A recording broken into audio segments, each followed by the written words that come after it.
Israelites, we would never make it out of captivity without Yahushua. Without having his understanding and following his rules and doing everything that he says to do, we are bound to fail.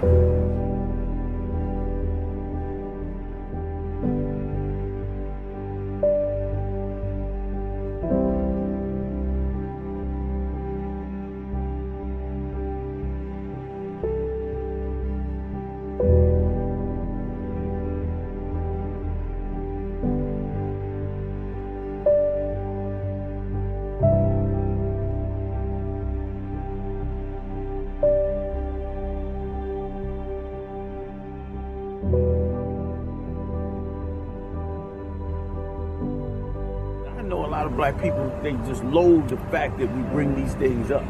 I hate to hurt your heart with it. I hate to tell you things that are going to hurt you in your heart. But this is the medicine you absolutely need desperately. And that is that this is all BS. Integration ended the first black high school in Durham, North Carolina. Integration ended it. Imagine that. You understand? Talk about a poison. Talk about a poison, man. We love everybody except one group of people. Us. Us, we hate. Everybody else, we love. Go ahead. You was going to say something else about it? Come on, so I was just say that, what you said is heavy because these schools, we had no other option but to go to this school if you wanted to get a higher education. Wait a minute. When was this built again? 1922. 1922. When were black people emancipated supposedly from slavery? 1865. So 1865 to 1900, that's 35 years. Then 22 on top of the 35. 57. So let's get this right. This is a joke. Right. You telling me to integrate? Listen, Christians mad with me. Why you teaching brothers all over the country to integrate? They ain't supposed to integrate. You teaching racism, Meanwhile, white Jews got you. Listen, everybody better come to Durham. To Raleigh. That's right. April 1st, Passover, in the South, in Raleigh, in North Carolina. That's right. Everybody need to come down here, man, and see this. Feel this, fam. The so-called white Jews, who, by the way, had parts in our slavery, had parts in the slave trade. They got huge, all the way down from not only in the United States, but all over the Caribbean. The so-called white Jews controlled a ton of the slavery in the Caribbean. All that sugar cane, and they still own all them corporations and all that land and all that influence to this day, and it up here. And all the while, since way back then, they were building their own yeshivas, their own white Jewish schools for them and their children. Meanwhile, black people who supposedly got free in 1865 had to wait 57 years in North Carolina. 57 years before they could go to high schools. The amount of ignorance and poverty we must have been in, and still are to this day, is insane. And any man that didn't build you a high school until 1922 definitely don't care about you and your people. You understand? And then I'm scared to get the history because we're gonna get into it. I saw the history on the hospital. I almost vomited in I.S.U.P.K. When I saw the history on how the first black hospital got built. It is you. Let me tell you something. The Lord called our slavery in Egypt. What was in I.S.U.P.K? The Iron Dungeon. Yeah. Called it the Iron Dungeon. And let me tell you something. This is the same. Because our mind in this place is so ingrained in this place that it's so hard for us to pull away from it. You understand? And that's why, man, you should thank the Most High and believe in the unbelievable if you found this truth and you done woke up, because you done got away from what to me seems impossible. We're standing in front of the first black high school in North Carolina in 1922, and in 70, it was gone. Listen, it took to 1922 to get it, and in 1970 it was gone. And here's the thing: in 1970 it was gone because we decided to join them who didn't give us ones in 1922. So we joined them, and in a matter of a couple of years, whoof, gone. Like we struggled with it for 50 years. 57, what was it? 22 to about 70, 69, 70, right? So how many years is that? Well, 50, 40 exactly. 22, 70, yeah, about 48, 47 years. So for 47, we got it. We finally got it. 1922, correct? Yes, sir. 47 years is a joke. It's a joke that if you tell anybody to integrate. 47 years, and then we integrate and it get wiped out. Go ahead. Okay, now, so technically, Hillside High School is still in operation. Okay. It's just not here. It moved to Central Campus. Okay. And it moved again And what to is a new Central location. Campus? North Carolina Central University. It started as the normal school for colored people. It was Okay. college specifically for us as well. Okay. Tied heavily into Black Wall Street. So it had a large campus, and this school, J.A. Whitted, used to be on that campus, but then they switched. So Hillside High School went there, J.A. Whitted came here. Which J.A. Whitted was Elementary school, junior high school. Junior high school. Come on. I got you. So they put us over there. Right? So wait a minute. So technically today, the same segregated stream of schooling still kind of exists. Except now it's under the umbrella of the Durham public school system. That's the only difference. That's the only but difference. It's still. So Hillside High School, it exists. You can go to it over there on Fayetteville Street. And now and predominantly black students. It's a predominantly black school, yes. But it's pretty known as one of the worst schools in the city. I knew you was gonna say that. I knew you was gonna say that. Like, this is crazy talk. This is crazy talk. Like, this is slave talk. Okay. You understand? And you can't talk about this. And it is why they use the label of racism against us so well when they perpetrate it in every way. In every way. And here's the thing that I don't know about, but I know I'm gonna find out before I end this weekend down here, which is why everybody should come down. Come down and listen, feel this. You black and Latino Native Indian, and let me tell you something, we're going into a plantation, which I cannot wait to go see. And when y'all come down, I believe it's on the week tour, right? If you can come in early, you're going to get to actually physically walk onto a plantation and get to feel what it was like for the brothers and sisters that suffered on that plantation, and to just feel the atmosphere of how this whole place is integrated but not. You know what I'm saying? Like, it's legally integrated, it's legally together, but the entire vibe on this place is two separate things. Every business, every restaurant, everything is basically separate, and of course they patronize it. You know, there's enough mixture for you to lie and say it's integrated. Yes, sir. But this is crazy, man. This is crazy. Let's go take a look at it. Guys, our businesses was up on Paris Street. That's where you had the original Mechanics and Farmers building. That's where you had Mary's Barbershop. Mechanics and Farmers building. What was that? Mechanics and Farmers was basically a bank, right? It was a black bank, and it had a few sections. It was Mechanics and Farmers, and it had an insurance company, AC Mutual Insurance, and there's another one that's slipping my mind right now. There's 3 different black-owned financial businesses stationed in this one building on West Paris Street. And so this was the bulk of the whole Black Wall Street thing. Paris Street. We're gonna get to see some of that. Okay. Paris Street, which is downtown. So now you go downtown, it's gentrified to, the usual. They ate us alive. You go down to Paris Street. What they couldn't eat, they burnt down. And see, a lot of y'all don't know. There's more than just the Black Wall Street in Tulsa, Oklahoma. Right. Durham, North Carolina, man. Brothers and sisters was on the super come up here. And they basically just came up with a law, ran a highway. I mean, a movie should be made about it. And ran a highway right through the to Black Wall Street and wiped out the whole thing. You know what I mean? I think I might make the move. Because this is crazy. You know what I'm saying? We should come back and do a movie on this because it's crazy. The next brother we're going to see, sir, we're going to see that it's not there because the highway is there. Gotcha. So they call it urban blight.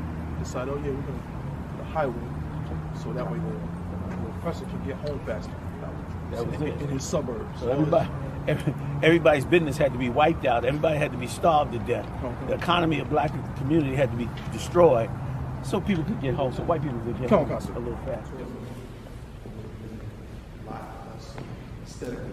Yeah, I couldn't imagine. He had been banned for 30 years. Thank you, Martin. Thank you, Martin Luther King. We appreciate you, you know, wiping out the first black high school that was given to black people by rich white people, basically because of their loyalty during the Civil War. So the most disloyal black people were accredited with the authority and the power to do a little bit for their people because they were such loyal traitors. And then the little bit they did accomplish, you wiped it right back out. That's right. You're telling me to integrate. Right. Please. It'll never happen. It'll never happen. The greatest thing, one of the greatest things you could ever do for black people is do exactly what Christ said. Watch it. Whatever you is to do exactly what Christ said. He said, know the truth, and the truth shall make you free. You free black men, black women, black children, not by tying them to the people that slaughtered them and oppressed them and abused them for so many years. You know, the Oxycontin movement, the whole opioid movement that wiped out small towns in America, wiped out neighborhoods all over this country, was the first time you could actually see the effects of drug abuse on people. Meaning, the first time you could see how predators use drugs to destroy really almost whole countries. And you only were able to see it during the opioid because it wasn't black people anymore. As long as it was blacks and Latinos and the Native Indians with the alcohol on the reservation, you could not see because it was kept oppressed what they did. But the minute the opioids came in and white kids started getting on drugs, then you could be able to see the real effect of their epidemic. Meanwhile, this effect went on many times before the opioid addiction. It went on with heroin, it went on with crack, it went on with alcohol, with our brothers and sisters, it went on with all kinds of stuff. But it wasn't until their children fell on it that you really got to see the devastation that was done in every inner city. And it took them that long to get this building, to lose it that quick. You want to say something about that? Researcher Martin Luther King actually visited Durham 5 times between 1956 and 1960 when he was killed. You getting the sound? In fact, the day he was murdered, April 4th, 1968, he was supposed to be in Durham. He was supposed to speak. Not in the school, but in the city. He chose last minute to go to Memphis to speak at the sanitation workers strike, where he was murdered. In 1960, he came to Durham. He spoke at White Rock Baptist Church, which is still standing to this day. In fact, it's larger than it was. All the churches in Durham that were erected in the early 1900s, ironically, the schools torn down, living in dire straits. The churches are doing better than ever. They got bigger. So he spoke regularly about White Rock and organized sit-ins of white businesses while our businesses were being bulldozed in the 1940s.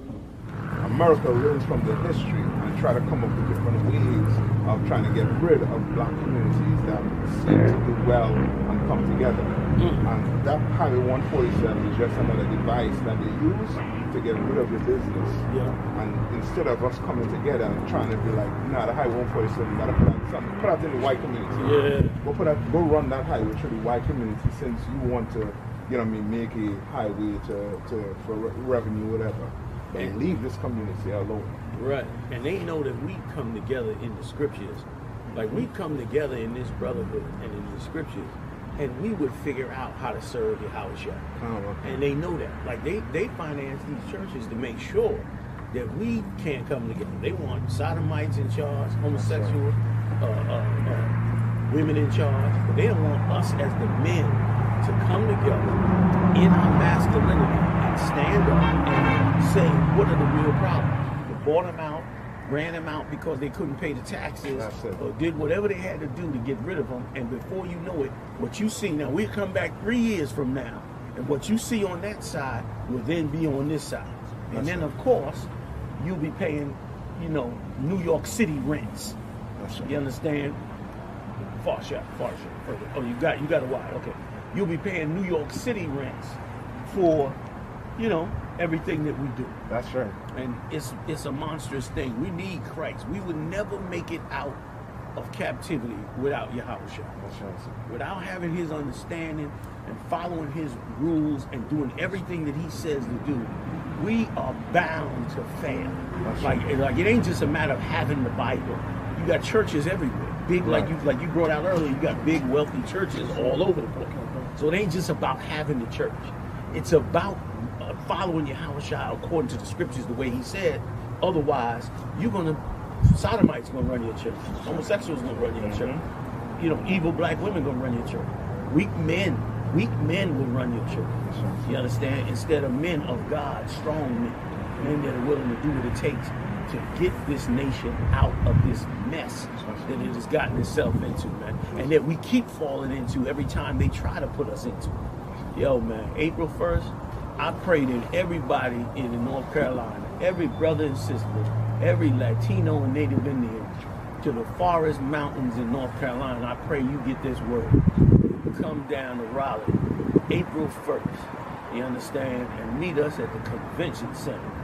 We're going to deal with what has gone on in this place, man. This is the perfect place to epitomize it at this time, as we just finished going through that whole celebration with Martin Luther King, which ain't nothing but a hustle at this point. That's right. Yeah, that's a non-profit hustle at this point. The same wealthy dukes and those who rule these cities and rule these communities and make, you know, goblins of money off of the Lord's chosen people, they glad to give a donation, take a piece and give a donation to the biggest traitor to black people in modern day. Shalom, Israel. And when I mean Israel, I'm talking about the Black, Hispanic, and Native Indians. The Lord's 54th annual Passover is going down again this year, sundown, April 1st at 500 South Salisbury Street in Raleigh, North Carolina at the Downtown Conventional Center. It's got enough room for all of us. The Lord's 54th annual Passover. Last year, brothers and sisters showed up from all over the world, rocking ancient garments and glorious apparel in order to serve the Most High in Christ. Now, it's that time again. Commander General Yahanna is putting out the decree for all brothers and sisters to show up sundown, April 1st in Raleigh, North Carolina. Join us at the Sheridan in Raleigh, the hotel right downtown. It's at 421 South Salisbury. The Passover is right up the block at the convention center, literally within walking distance. Make sure you pull up. Make sure that you do your due diligence because rooms are going fast and they are limited this weekend. You understand? We have months in advance of preparation. Do not wait till the last minute to get your room. The Lord's 54th annual Passover, Saturday, April 1st in Raleigh, North Carolina. Join us there.